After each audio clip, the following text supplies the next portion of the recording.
Antes de presentar a Patricio, que ya lo venimos conociendo, voy a pasar el apoyo también. Hubo unas, mandaron sus adhesiones, su apoyo, la Fundación Consejo Nacional Armenio, que lo felicitan, le dicen que es un gran aporte, y también, por otra parte, el ICUF, que es la Federación de Entidades Culturales Judías de la Argentina. Y bueno, dicho esto, presento al autor del libro, que es Patricio Brodsky, que es sociólogo, ensayista y periodista. Es también especialista en estudios sobre el genocidio, particularmente sobre la Shoah, estudios sobre judiofobia, discriminación y conflicto árabe-israelí. También, por otra parte, entre el 2003 y 2006 fue docente a cargo de la Cátedra de Sociología de la Shoah del Museo del Holocausto en Buenos Aires, y actualmente dirigió una cátedra de genocidio y memoria en la Facultad de Derecho de la UBA.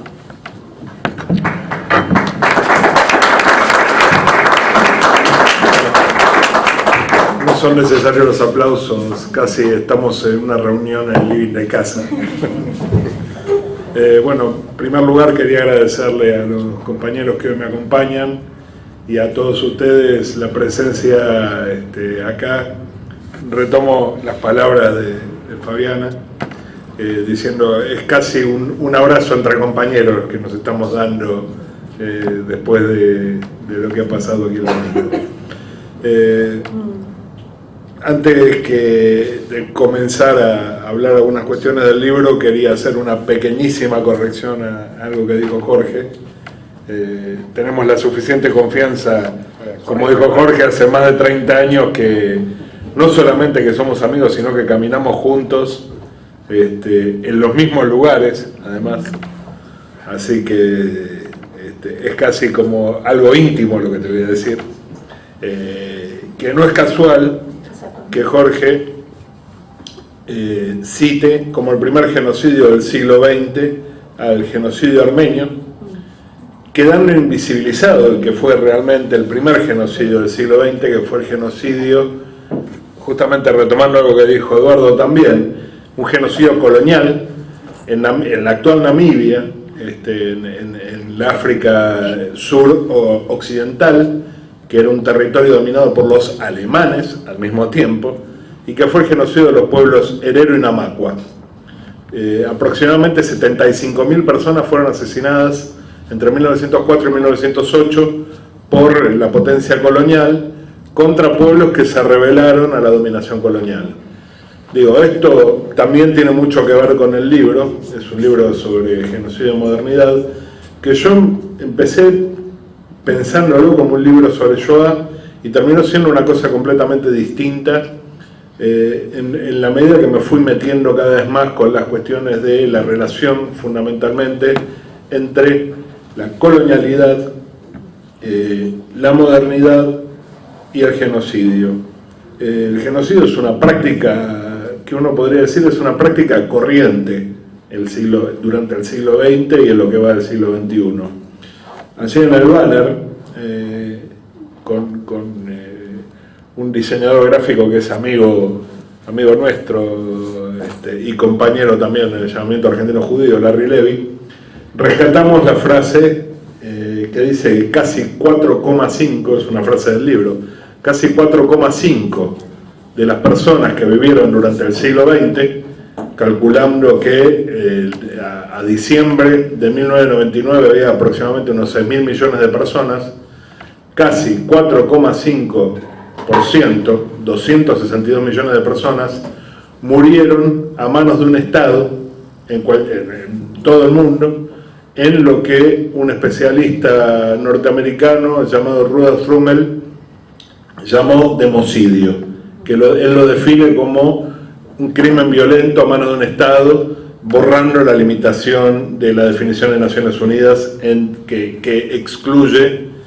el crimen, el politicidio, de la lista de crímenes estatales. No es casual esto, no es para nada casual. Barbara Herf dice, y Ted Gur dicen que el politicidio es el crimen más frecuente del siglo XX, o sea, el genocidio por motivos políticos. Yo en el libro me juego, es un capítulo que lo escribí a propósito, a raíz de que el juez Rafecas, en la sentencia del primer cuerpo de ejército, ustedes pueden buscar el resumen en internet, cita a 3 sociólogos que definen al crimen de la dictadura militar como genocidio. Estos sociólogos son Daniel Feuerstein, Marcelo Raffin y yo.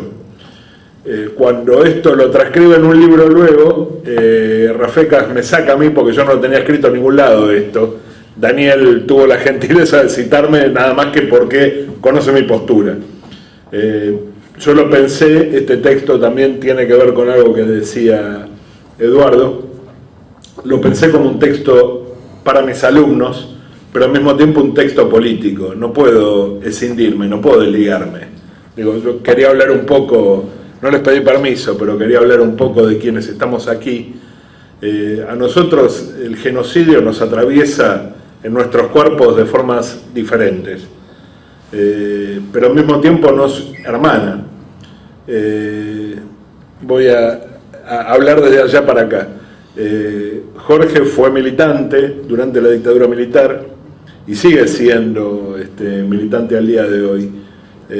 Juntos nos hemos conocido hacia finales de la dictadura, principios de la democracia, y desde ahí venimos caminando juntos. Eduardo es público que fue preso político y su compañera fue detenida desaparecida aquí en el edificio, el Casino de Oficiales. Ambos sobrevivieron a la dictadura. El caso de Fabiana, uno dice la profesión y el compromiso.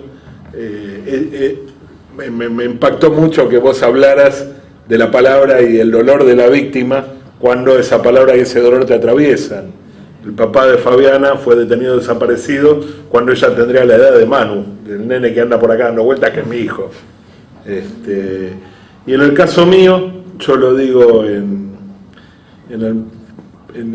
la introducción del libro, hay como 2 momentos en mi vida durante la dictadura. Un momento es cuando a la madrugada del 24 de marzo del 76 yo me despierto y mi viejo me dice desde la cama, sin encender la luz: volví a la cama, hoy no vas a la escuela. Le digo, ¿por qué? Y encendió la radio y se escuchaba una marcha militar. Digo, para nosotros, yo tenía 14 años y ya sabía de qué se trataba esto. En 2 momentos distintos del año 76, también lo relato, entraron personas a mi casa y entraron personas que no eran las personas que entraron en la casa de Fabiana y en la casa de tantos compañeros, sino que entraron compañeros a casa. Mis viejos se jugaron. Yo en algún momento le pregunté a mi viejo por qué tomó ese compromiso cuando era un compromiso de vida, y me dijo, sin dudarlo, porque no hubiera actuado de otra manera. Dice, yo, bueno, actué así porque mis principios me decían que tenía que actuar así. Esto yo lo digo en el prólogo, ¿no? Este compromiso yo lo asumí, no es solamente la palabra, sino la acción, ¿no? Y el jugarse en momentos difíciles por lo que uno cree conveniente o justo. Luego, bueno, comenzó mi militancia política y es otra historia esa. También pensando las cuestiones que hablaron fundamentalmente Jorge y Fabiana, tampoco es casual que nosotros estemos hablando de estas cosas en este momento, porque no es una cuestión abstracta, una intervención política nuestra simplemente, de análisis de la realidad, y nos da lo mismo lo que pase en este país. Venimos de una política de 12 años de construcción de procesos de verdad, de justicia, de memoria, y nos aterra la posibilidad de ver algunas de las declaraciones de algunos de los intendentes de algunas localidades que fueron electos. En Mar del Plata, por ejemplo, bueno, está la pintada Mendoza, que relataba Fabiana. Está el intendente de Mar del Plata, electo, que es una persona denunciada por nazi directamente, un antisemita. El intendente electo de La Plata, que definió al travestismo como una enfermedad mental, y personas que tienen una mirada sobre el otro, que es esta mirada cosificadora, que es la mirada que tienen los estados, que asignan al otro como una otredad negativa, como alguien peligroso. No es casual tampoco lo que resaltó Jorge sobre las políticas del neoliberalismo en la ciudad de Buenos Aires, de signar a la locura, al otro, como enemigo, ¿no? Piensen en el Borda, señalar al otro, el pobre, como el enemigo, la UCEP pegándole a gente en situación de calle, y utilizar el Estado, que esto no lo dijo Jorge, en una forma de panóptico, digamos, ventamiana, digamos, las escuchas ilegales de Macri, ¿no? O sea, hay cierta coherencia en la acción, en el pensamiento y en la práctica política de estos sectores que están disputando el gobierno nacional, y preocupa sinceramente, a mí realmente me preocupa esta posibilidad de que triunfen, porque están diciendo abiertamente lo que van a hacer, ¿no? Y su práctica además en la ciudad de Buenos Aires lo indica. Yo hace un par de semanas, por ejemplo, comentándole a algunos compañeros que decían, preocupados por las declaraciones de Macri de que iba a cambiarle el nombre al Centro Cultural Kirchner, dije, quedémonos tranquilos, no le va a poner Centro Cultural Rojas o algún nombre por el estilo como los que decían jocosamente algunos compañeros, lo va a cerrar como cerró centros culturales sistemáticamente en la ciudad de Buenos Aires, porque su práctica es esa, avanzar destruyendo los espacios públicos. No es casual que un autor que yo cito y que se los doy a leer a mis alumnos en la universidad, un autor indonesio que trabaja en la Universidad de Canberra, llamado Sigwo Pramono, define al neoliberalismo no como una doctrina cultural o una doctrina económica, sino como una forma particular de genocidio. No es casual. Y yo suelo poner cada tanto en alguna intervención en mi muro, y quienes me siguen por Facebook lo han leído, el neoliberalismo mata, ¿no? Pero no mata de la época de nuestra adolescencia, cuando decíamos algo mata porque es bueno, sino mata porque su práctica, su práctica político-económica y social produce muertes. Es una doctrina económica que conduce a la muerte. Ya lo hemos vivido en nuestro país. La salida del neoliberalismo nos costó más de 60 muertes. Nos costó 30 muertes que se haya de la Rúa y otras 30 muertes más espaciadas en el tiempo durante los 2 años siguientes hasta la llegada del gobierno de Néstor Kirchner. Digo, o sea, cuando los compañeros hacen esta relación entre mi libro y un hipotético porvenir, no es casual que lo estén haciendo, porque justamente de esto se trata el libro, de mostrar cómo la modernidad construye un otro, cómo la modernidad, a través de un discurso como el discurso del progreso, la idea de progreso permanente, en realidad esconde otras cosas. Otra de las cosas que yo suelo hacer, juegos que suelo hacer con mis alumnos en la universidad, es preguntarles por qué la razón cartesiana es la razón con mayúscula. Digo, ¿qué hay en la razón cartesiana intrínseco como para que sea concebida como la razón universal? Digo, lo que hay es un hecho de fuerza, es la conquista del resto del mundo por parte de las potencias europeas, nada más que eso.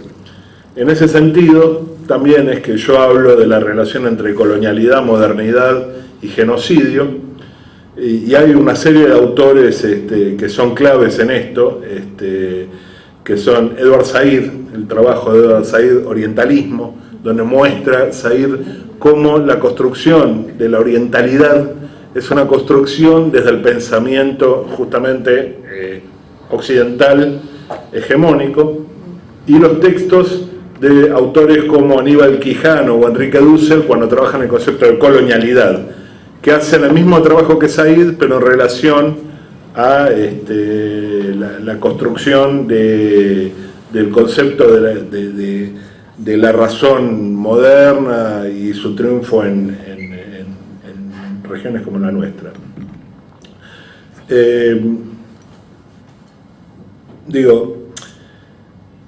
Pensando en este tema, ¿por qué trabajar genocidio? Bueno, con la historia que traemos a cuestas, siempre me costó imaginarme qué pasa por la cabeza de alguien que es capaz de asesinar. Uno puede encontrar justificaciones del asesinato de adultos, del asesinato de adolescentes, incluso de adolescentes de 14, 15 años, ¿no? El tema de lo que está detrás del discurso de la baja de la edad de imputabilidad y este tipo de cuestión, es una construcción de odio que cosifica al otro. Pero cuando hay un genocidio, no hay límites.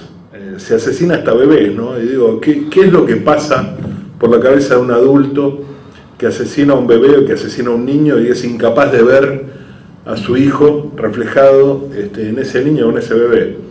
Ese es el interrogante que a mí me llevó a trabajar todos estos temas, ¿no?